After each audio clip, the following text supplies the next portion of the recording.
बिस्मिल्लाहिर्रहमानिर्रहीम। अनगिनत दरूद सलाम जनाब मोहम्मद रसूलुल्लाह सल्लल्लाहु अलैहि वालैहि वसल्लम की ज़ात पर, उनकी आल पर और उनकी औलाद पर। तब्दीली की बातें हो रही हैं, बल्कि अब तो ये भी मालूम हो गया, कुछ लोग, बहुत थोड़े लोग सामने आए हैं जो नाराज़ हैं पीटीआई से। ये तादाद सुन लें जो सिर्फ पीटीआई के अरकान की है, जो जा चुके हैं अपोजिशन के पास, और वो तादाद 28 की है। इत्तेहादी इसके अलावा हैं। कराची पीटीआई के बेशतर लोग टूट गए हैं और मामलात तय पा गए हैं। इसी तरह चूँकि कराची का जिक्र है, एमक्यूएम के बहुत से मामलात थे पीपल्स पार्टी के साथ, जनाब आसिफ अली जरदारी के साथ। मफाहमत के उस बादशाह ने सारे मामला तय कर लिए हैं। एमक्यूएम को अब पीपल्स पार्टी से कोई गिला नहीं। उन्होंने जो बातें करनी थी और जनाब आसिफ जरदारी ने उन्हें जो कहना था वो भी कह दिया है। तरतीब ये थी कि सारे फैसले 24 और 25 के बाद होने थे, लेकिन बागी अरकान के मीडिया पर इंटरव्यू के बाद सूरत हाल बिल्कुल बदल गई है। प्राइम मिनिस्टर इमरान खान ने अपनी लीगल और पॉलिटिकल टीम को भी, जिस वक़्त मैं आपसे गुफ्तगू कर रहा हूँ उस वक़्त तक सारी टीम को बुलाया जा चुका है।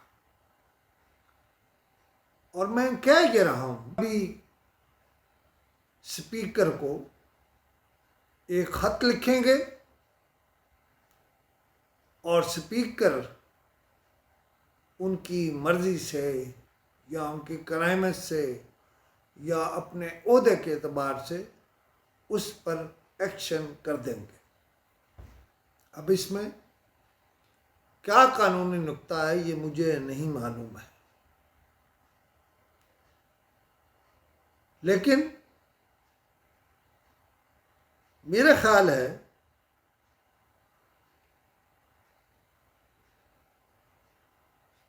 शायद एक्सटेंशन का मामला भी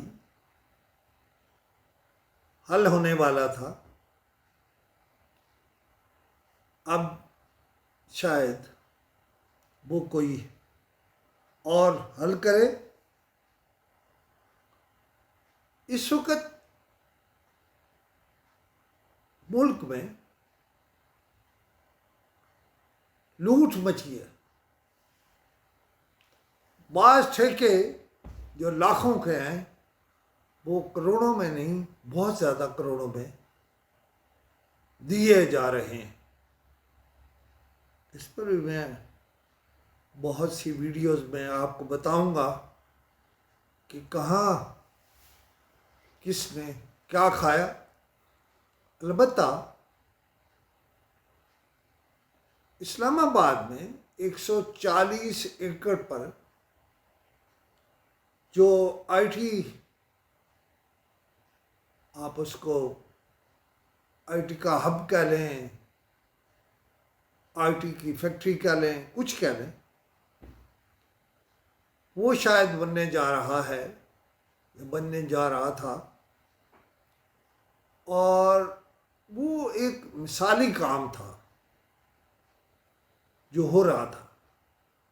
इस पर सीडीए को शाबाश देनी चाहिए। एक और मामला भी है, अगर मैंने एहतसाब का काम करना शुरू कर दिया है तो वो लाहौर के बैतुल माल से है। मैं उस पर आपसे बात करूंगा, लेकिन मुझे मौक़िफ़ चाहिए सब लोगों के, जिन्होंने ठेके दिया है या जो इन मामलात में इन्वॉल्व हैं। मैं सब लोगों के, जिन्होंने ठेके दिया है या जो इन मामलात में इन्वॉल्व हैं, मैं यकतरफ़ा कोई बात नहीं कहना चाहता।